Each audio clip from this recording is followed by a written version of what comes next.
Hi, my name is Amy Fee, and I have the privilege today of representing the people of Kitchener-South Hespeler. And I'd like to welcome Premier Ford, Minister Romano, and Minister Fedeli to Waterloo Region. I'm also excited to be here today with my fellow counterpart, MPP for Kitchener-Conestoga, Mike Harris. For me, I am fortunate to represent a riding where incredible things are not only happening today, but every day. As CBRE, a commercial real estate firm, reported just yesterday, the Waterloo region is one of the top North American cities with the ability to attract tech talent. We are home to one of the world's fastest growing tech sectors. And it's for that reason, when the global pandemic turned our world literally upside down, that many looked to our region here for help. From small startups in the tech industry to large manufacturers and other small businesses, there are just so many examples of our community coming together to help fight COVID-19. Like Shaver Industries here in Kitchener, where earlier this week, Premier Ford and I had the opportunity of meeting their amazing staff and seeing the face shields and the golf cart screens that they're making. In Hespeler, Forefathers Brewery has been making hand sanitizer. Everywhere you look, our local businesses have stepped up to the plate, and we have met the challenges that we face, especially during these extraordinary times. And the Medical Innovation Exchange, where we are here today, is no different.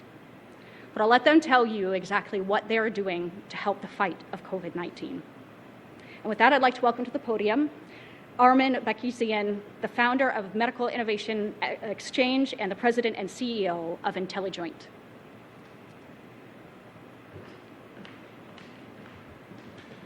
Thank you, MPP Fee. I'm really happy to be here today. Good afternoon. Thank you all for being here today. Welcome to IntelliJoint Surgical and the Medical Innovation Exchange, headquartered here in beautiful Kitchener, Ontario. My name is Armin Bakizian. I am the co-founder and CEO of IntelliJoint Surgical and the founder of the Medical Innovation Exchange. IntelliJoint Surgical develops and commercializes navigation solutions for total joint replacements. Our company started as a final year design project at the University of Waterloo over 10 years ago, and to date, we have helped over 15,000 patients worldwide with our IntelliJoint hip and knee products. In 2019, IntelliJoint Surgical ranked as Canada's second fastest growing tech company by Deloitte's Fast 50. It is our long-term vision to continue to grow our company here in Ontario, helping to create a thriving ecosystem of domestic medical technology companies in our province, which strengthens our economy, creates jobs, generates intellectual property or IP, stimulates research at local universities and hospitals, ultimately benefiting patients here at home and all around the world. We are so proud to call the Waterloo region and Ontario home. IntelliJoint Surgical has learned a lot in the last decade, and in 2019, we spearheaded the creation of the Medical Innovation Exchange, a non-for-profit known as MIX, with the express purpose of paying it forward to retain and accelerate the growth of our domestic medical technology ecosystem. Our innovations are rich in IP, and commercializing them in Canada is of utmost importance to us.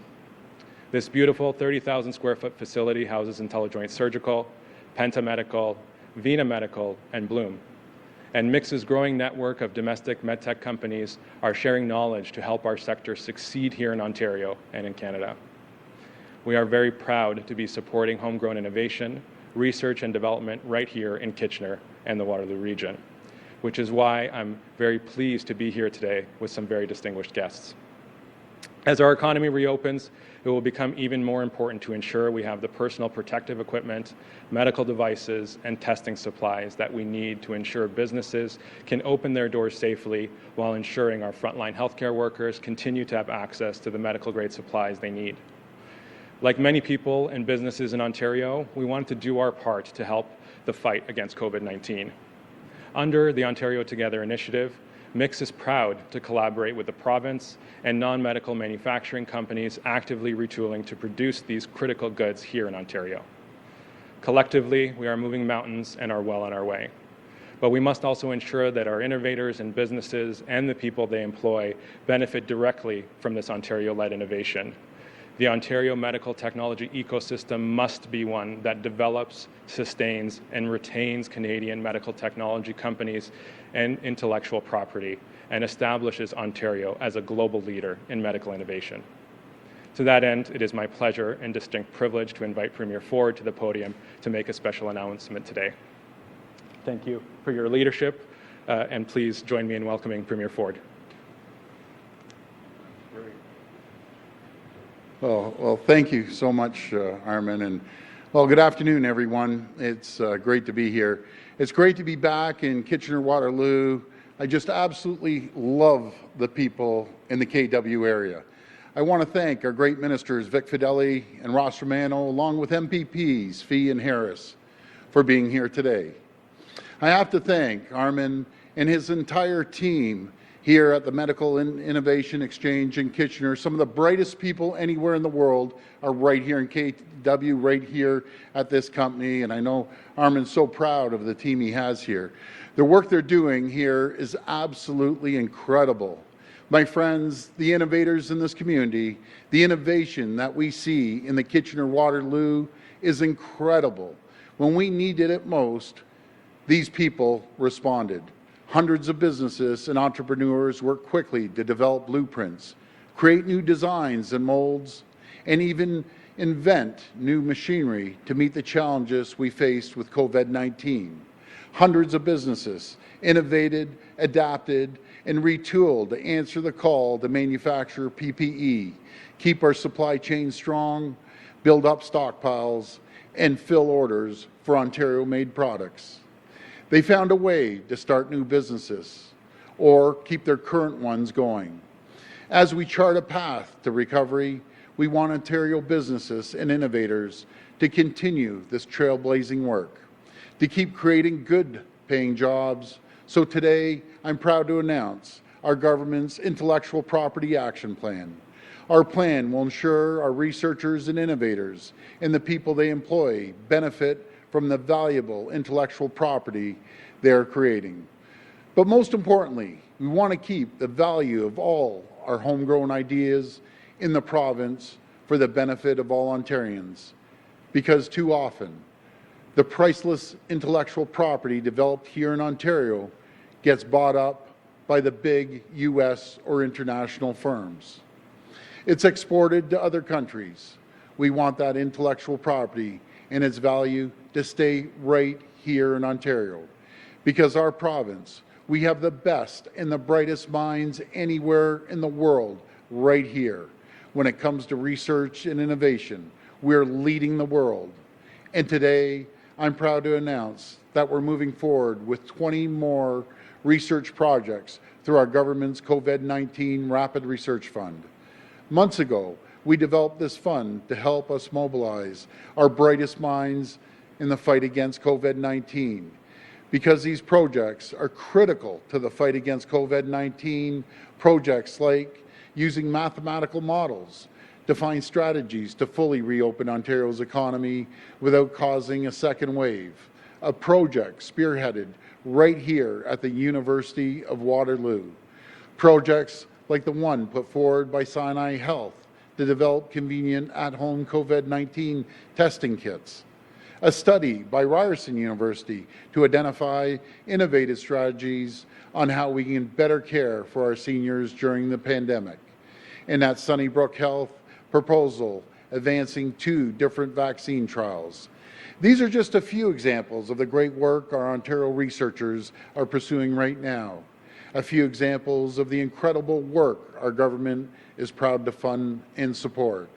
And thanks to their work, Ontario leads the country in the number of clinical trials advancing COVID-19 treatments and vaccines. It's absolutely incredible.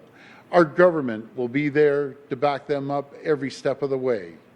Just yesterday, we joined our federal and provincial partners in signing a historic $19 billion agreement, an agreement to get our economy going again, shore up our PPE and testing supplies, and fortify our health and long-term care systems. Over $7 billion in supports for Ontario alone for the next 6 to 8 months. We're working with our federal partners to send billions of dollars to the front lines and billions of dollars to our communities. This is a huge win for Ontario, and this is a huge win for our country. Thank you, and God bless the people of Ontario. Now I'll pass it over to Minister Ross Romano.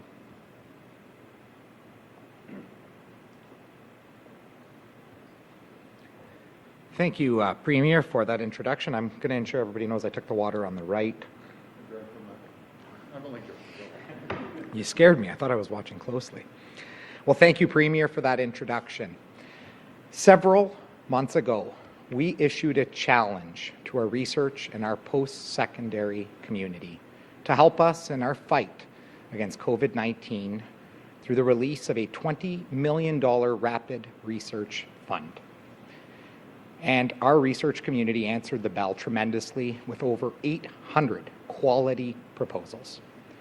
I want to start off by thanking Dr. Jack Galdi and his team at the Ontario Research Fund Advisory Board for helping ensure that the most quality proposals were put forward while also ensuring that the integrity of the process was maintained. I am so excited to be able to announce today the release of the final round of funding under that $20 million fund, as just highlighted by the Premier. And this is principally in the areas of diagnostics, treatment, vaccine development, and social sciences. This process has highlighted the critical importance of commercialization in our province. Commercialization, or intellectual property in its most simplest of terms, is about ensuring that the next time we have the next big breakthrough in research, that the people of our province can maximize on all of the potential benefits of that research. We recognize the challenge in this area as a government, and over a year ago, we appointed the expert panel on intellectual property that was chaired by Jim Balsillie. That panel released a report to us this past February that highlighted a path forward in order for us to be able to maximize on these potential benefits of the research we do in our province. That path forward is now being put forward into an implementation mode, and we are here today announcing that the special implementation team on intellectual property will be moving forward on those recommendations, and they will ensure that never again will the people of our province fail to reap all of the benefits from the great research we do in our province that is funded by you, the people of our great province. Thank you, Jim, for the great work of you and your entire team and the expert panel and now our implementation panel. I look forward to working with you. And thank you to Minister Vic Fedeli, our Minister of Economic Development, Job Creation and Trade, my colleague in this endeavour. And we are going to be working very closely together with Jim and his group to be able to pursue this initiative for our province and ensure that we maximize on all of these great strategies to ensure that we have a Made in Ontario plan to benefit the people of our province. So now I would like to turn it over to my friend and my colleague, Minister Vic Fedeli. Thank you.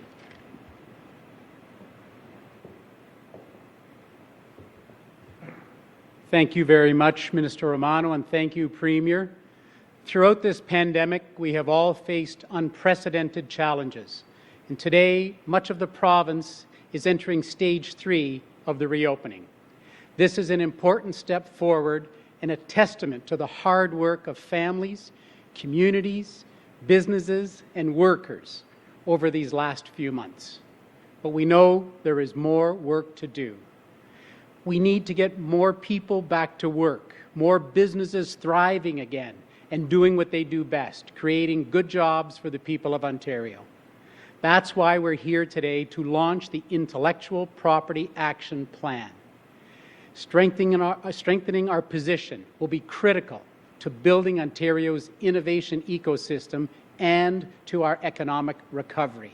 As you heard from Minister Romano, the new action plan will help Ontario businesses, startups, entrepreneurs, and researchers better protect and bring their ideas to market. This will contribute to Ontario's resiliency and growth now and in the future. The goal of Ontario's Intellectual Property Action Plan is simple: to drive long-term economic competitiveness. We are taking a Made in Ontario approach by prioritizing IP generation, protection, and commercialization. The people of Ontario should be the first to benefit from our homegrown innovation and ideas. With this in mind, we are also creating the Special Implementation Team on Intellectual Property, which will be comprised of a panel of IP experts. This team will provide advice on the commercialization of research and intellectual property in Ontario's post-secondary institutions and innovation centres, to ensure that Ontario is open for jobs and open for business. Our province is already well known for our skilled workforce and reputation for world-class post-secondary institutions and research organizations. We're already a global epicenter of innovative ideas. But great ideas can only take us so far. Now we must commercialize these breakthroughs and capitalize on the substantial benefits of IP ownership.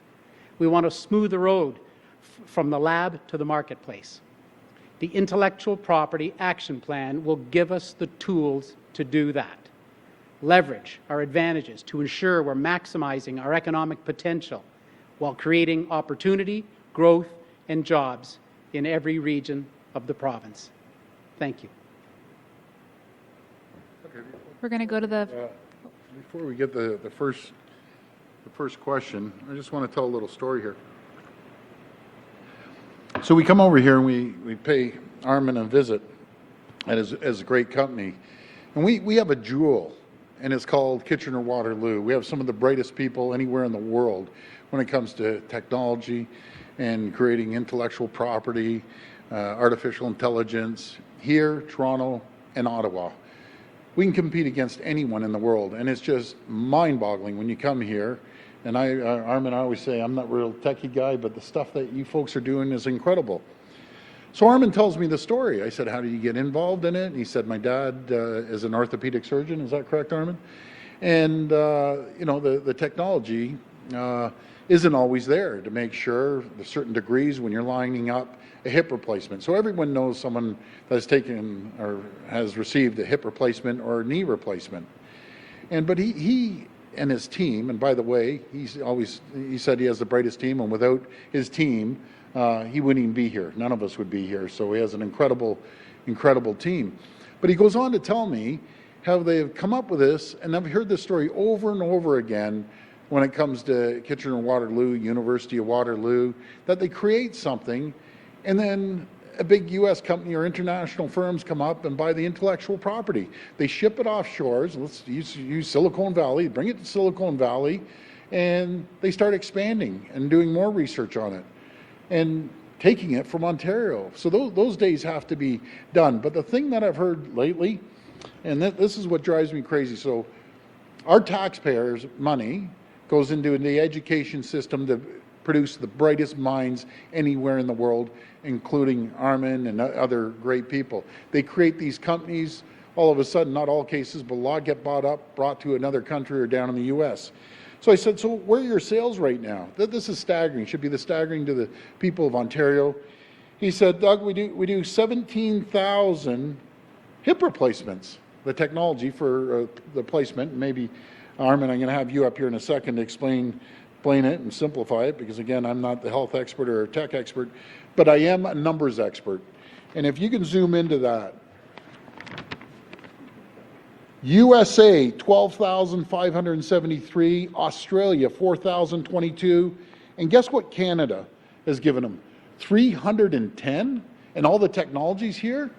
Right away, I'm a business guy, and I'm thinking, I'm going where the market is.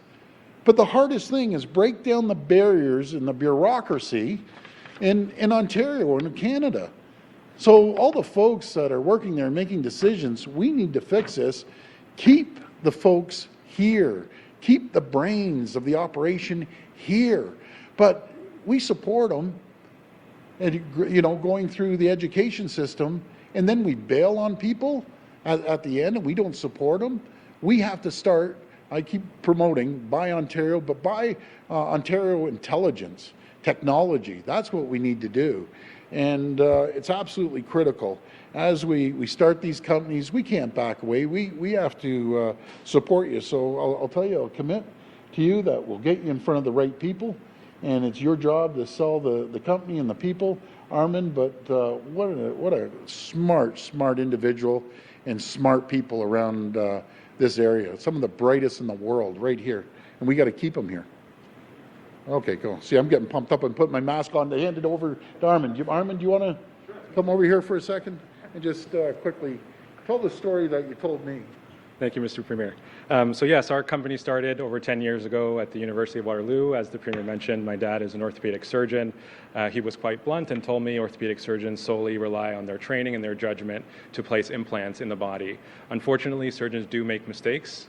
So what we did is created a navigation system that essentially tells the surgeon in real time how they're doing while they're doing the surgery. So we tell them what orientation their implant is in, how long the leg is. We want to avoid complications like leg length discrepancy and post-operative dislocations. So our technology helps orthopedic surgeons do the surgery right the first time to prevent any redos or any post-operative complications. We are proud to be here in Ontario, and we are eager to break through the Ontario market. I think every medical technology company born here feels the same way, and we're thankful, Mr. Premier, to have your support in making that happen. Thank you. I love it. That's great. Sorry about that. I just have to... We'll go to we'll the take phone the line questions now. for questions. Just a reminder that it's one question and one follow-up. First question comes from Cynthia Mulligan from City News. Hi, Please Cynthia. go ahead. Hi, Premier. Thank you for that. That's actually really very interesting. Appreciate that. I hope your road trip is going well. I'm afraid I'm changing the subject, though, and I'd like to ask you about your government announcing today that they are appointing Humber River to take over management on an interim basis at Villa Colombo, the long-term care home in North York. And I'm wondering, why has it taken the government so long to do this action when clearly this is a long-term care home that has been struggling for some time? And how many other long-term care homes are currently in red zones? Well, what we're trying to do, Cynthia, is match up the hospitals, long-term care homes, and we're doing it right across the province. And I'm glad to hear Humber River, the first digital hospital in North America, is going in there, and they're going to be taking it over. But as soon as we see things not improving in certain areas, as soon as they hit that code red, we move in. But before we move in, we try to help them get from code red down to yellow, down to green. And obviously, things aren't going the way that we expected them to go with certain long-term care homes.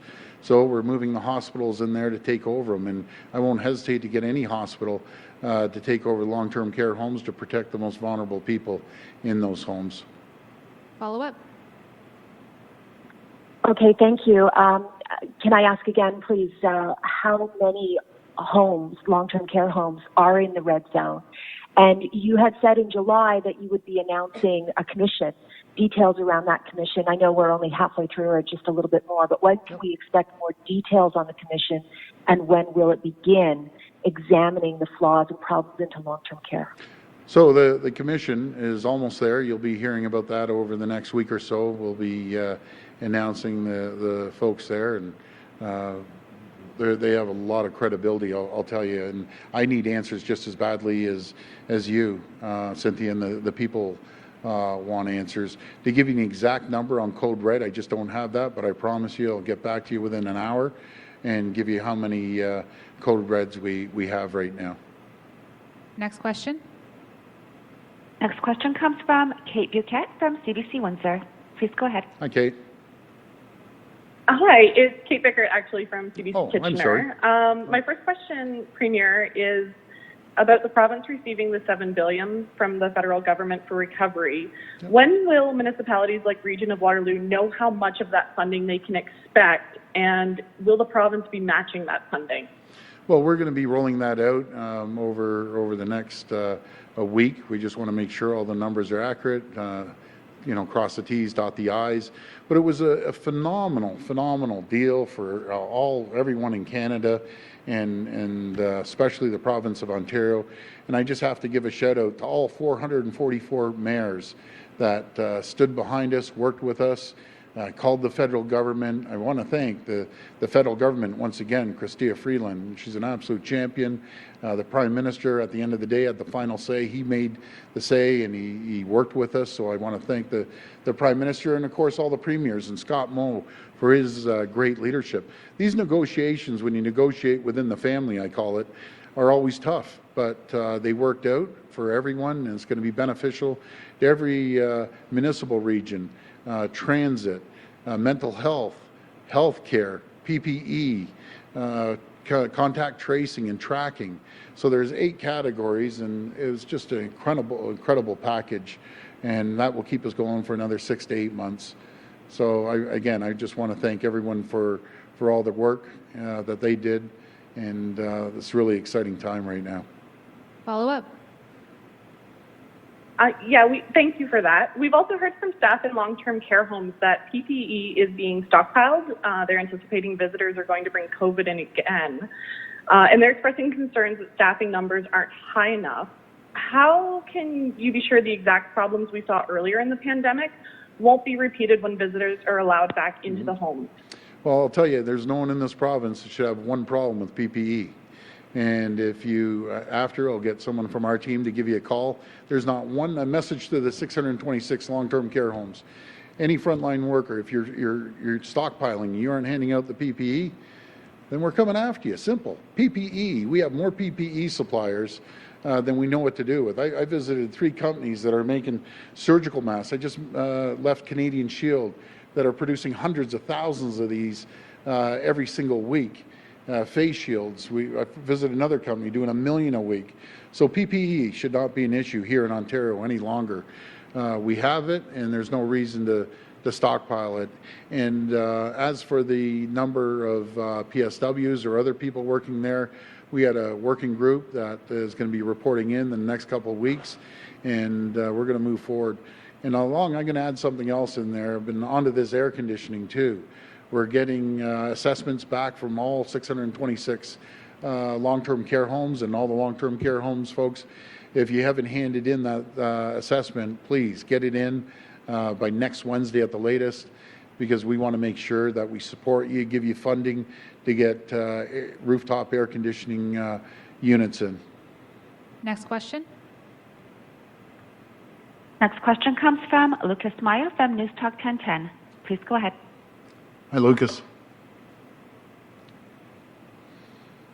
Lucas? Are you there, Lucas? Okay. Next question.